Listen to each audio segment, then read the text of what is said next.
Hey y'all, what's up? It's Jeff, and after 8 long years, gym leaders are finally back. But does this episode hit the sweet spot?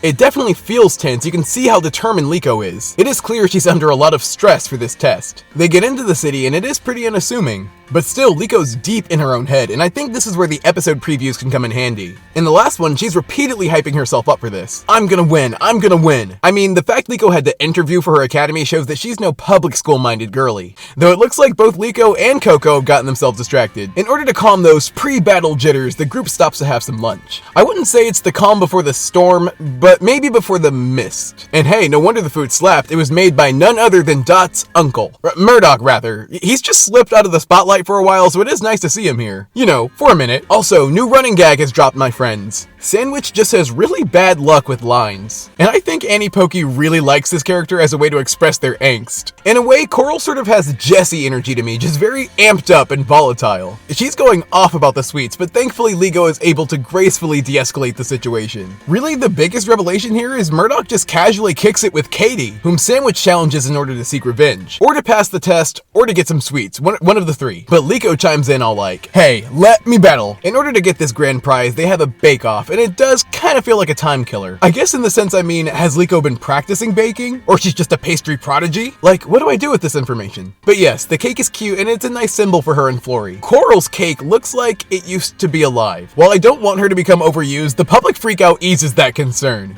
I would call it petty, but there's something actually kind of dark about her laughing at a down, frozen child. And it turns out the gym leader did not like that either. The way Katie scolded Sammy, I started to think I was in trouble. It really captures the domineering spirit I think a gym leader should have. So, Katie seems to use this Flory cake to make an analogy about, connecting hearts and stuff like that and how this ties into terrestrialization. It's all fine. And it does seem to connect with Liko, which gets her hyped up for this match. Flory charges in, but is disarmed by cuteness that would put Cap to shame. But this rose has got thorns as well. I had to look up if Katie has a gem, but could really only find this. So I suppose the setting, while plain, is accurate. Plus with the sweet scent, they're also fighting in theme, which I like. I just think the suspense was lacking because it was fairly obvious Liko was going to take an L. It does sort of make up for it though when we come full circle with Katie's advice. It's a pretty sweet bond moment between Liko and Flory as she finally gets to terrestrialize. Not to mention what I assume is a dark type is very fitting because Florigato's always kind of had sort of an edge to her. And for a moment there, I almost did wonder if Teddiursa was out. Far from it though when it gets its bug type terrestrialization, which is a ruh-roh for Florigato. I think this is the first time two Terras have gone against each other in the anime, and it's pretty sweet, despite it being short and sweet. Expectedly, Liko loses, but seeing how dutifully she implemented Katie's advice, manages to pass anyways. Which does sort of give me participation prize vibes, but it's like I want to say this loss is a good lesson, but the kids have learned that lesson plenty of times by now, so I'm not totally sure what to make of it.